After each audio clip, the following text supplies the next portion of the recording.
આજનો જે સવાલ આપણો છે એ એક વ્યક્તિની રોજીરોટી ઉપરનો સવાલ છે કે એવું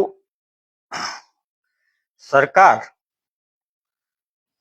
આવા અધિકારીઓને આટલી બધી છૂટ કેવી રીતે આપી શકતી હશે કે કોઈ વ્યક્તિની રોજીરોટી તમે છીનવી લ્યો, એમનું લાયસન્સ રદ કરી દ્યો, એ પણ ખાલી એક નાના એવા ગુનામાં કે પોતે દારૂ પી અને ટુ વ્હીલ ચલાવતો હોય અને પોલીસ દ્વારા એને રોકવામાં આવે, એની ઉપર ગુનો દાખલ કરવામાં આવે, એનું લાયસન્સ જમા કરાવવામાં આવે અને પછી એ લાયસન્સને આરટીઓમાં મોકલી અને રદ કરાવવામાં આવે. આ ભાઈ અત્યારે આપણી સમક્ષ હાજર છે.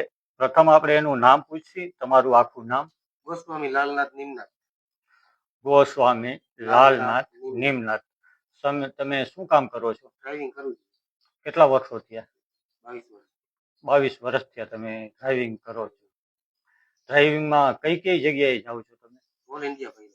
All India. કઈ ગાડી હાકો છો? બધી મોટી ગાડી, 4 વ્હીલર, 4 વ્હીલર, લક્ઝરી બસ. હા. શું અંદાજે તમારો પગાર કેટલો? પગાર છે 15-20 જેવું. 15-20 હજાર જેવો તમારો પગાર થઈ જાય.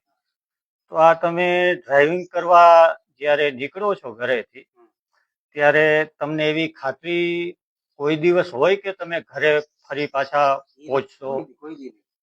એ કોઈ સરકારે કોઈ દી કે કોઈ જવાબદારી લીધી છે કે તમે રોડ ઉપર નીકળશો તો તમારી જવાબદારી સરકારે લીધી છે? કોઈ દી નથી. એવું તમને ક્યાંય પણ કોઈ ઓલ ઇન્ડિયા તમે ફરી રહ્યા એમાં ક્યાંય પણ તમારી જવાબદારી કોઈ લીધી નથી? કોઈ નથી.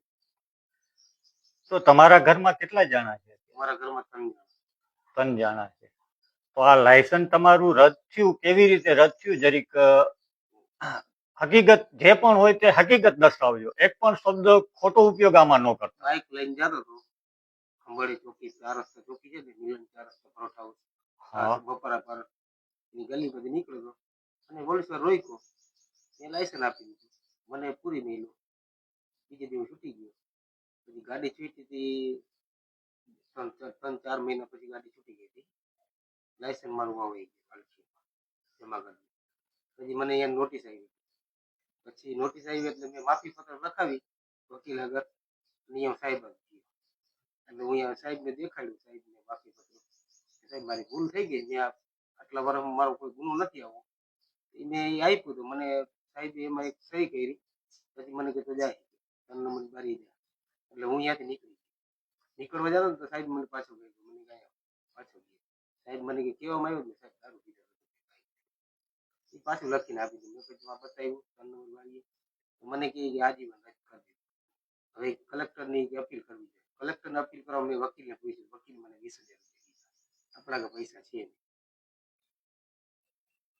આ બધું. તો હવે અત્યારે તમારું ગુજરાન કેવી રીતે ચાલે છે? ગુજરાન હવે સાહેબ ઘરે બેઠું છે. તો ઘરમાં કાંઈ ખાવા પીવાની વ્યવસ્થા કોણ કરી દે? નાનકડો ભાઈ નાનો કામ કરે છે. 10,000 નો પગાર છે. સારું ભાઈને ભેળીને જાય છે. બરાબર. તો આ પોલીસ વાળાઓને કે તમે આરટીઓ ઓફિસે કે કીધું હતું કે સાહેબ અમારી રોજી રોટી છે? તમે કીધું હતું? સાહેબ હું માફી પત્ર લખાવીને ગયો તો બરાબર વકીલ આગળથી. એ 150-200 રૂપિયા વકીલ લીધા હતા. એ દીધા હતા મારી આ ભૂલ થઈ ગઈ. હવે નહીં થાય આવી. તો મને આજીવન રદ કરી દીધું. મને આજ કાલ ખબર પડી છે. હું કાલ ગયો ને આરટીઓ મારું લાયસન્સ પૂરું થઈ ગયું. હું જાઉં તારું આજીવન રદ થઈ ગયું. હવે કલેક્ટર રસ્તો થાય. કલેક્ટરને આપણા કલેક્ટર વકીલને પૈસા દેવાના ખાતા નથી. મારા ઘર છે એની તો હું અમારું રોજ. તમે જે દારૂ પીધો તો એ કેસ તો પૂરો થઈ ગયો ને? એમાં દંડ ભર્યો? હા, દંડ ભર્યો. કેસે ફાઇનલ થઈ ગયો. બરાબર. અહીંયા ગુજરાતમાં જ આ બનાવ બન્યો ને તમારે? જામ કંપની. તો દારૂ પીવામાં જો તમારી રોજી રોટી છીનવાય છે તો દારૂ વેચવા વાળાની તો આજ સુધી રોજી રોટી કોઈ છીનવી નથી.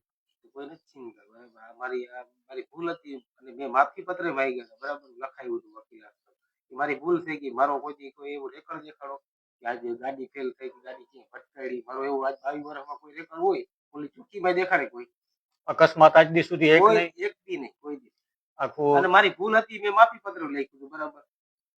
તો છતાં આજીવન તમે દારૂ પીને કોઈ દી ડ્રાઇવિંગ કરો છો? ના, કોઈ દી નહીં. 4 વ્હીલ નો કે ના, 6 કોઈ વ્હીલ નો કોઈ દી કે નહીં. 14 વ્હીલ નો કે કોઈ દી નહીં. ક્યાંય એવું તમારી ના. માથે ગુનો દાખલ ના, ક્યાંય થયો છે? કોઈ દી નહીં. બીજા આના સિવાયના કોઈ ગુના છે? કોઈ એક ગુના નહીં. આ એક જ ગુનામાં તમારી રોજી રોટી છીનવવામાં આવી છે. હા. તો હવે તમારી પાસે પૈસા કેટલા કીધા?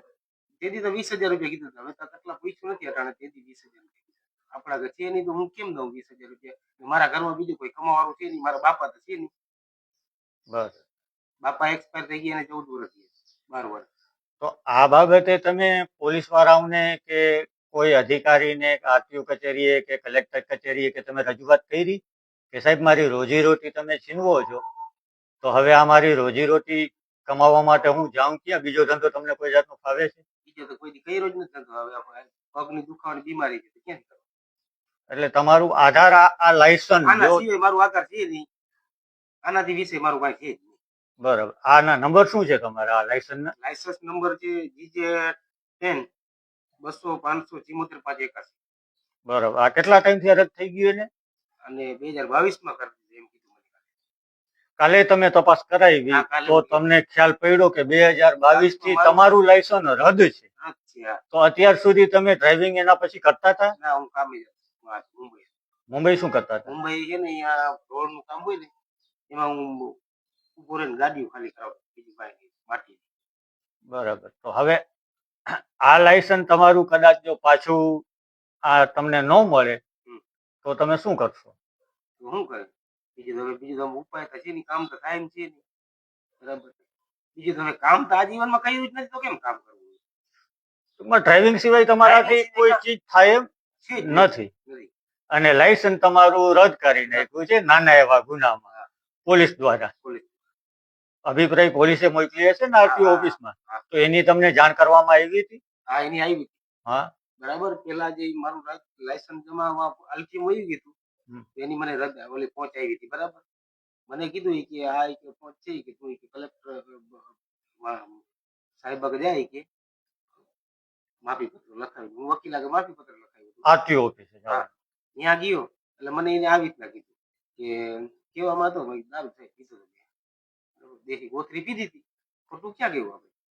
એને પાછું લખી નાખ્યું. મને કહેવાય જાવ 3 નંબર વાળી દેખાડવા ગયો, મને કીધું કે આજીવન રદ કરી નાખ્યું છે, હવે તમે વકીલ હસ્તક કે કલેક્ટરમાં અપીલ કરો.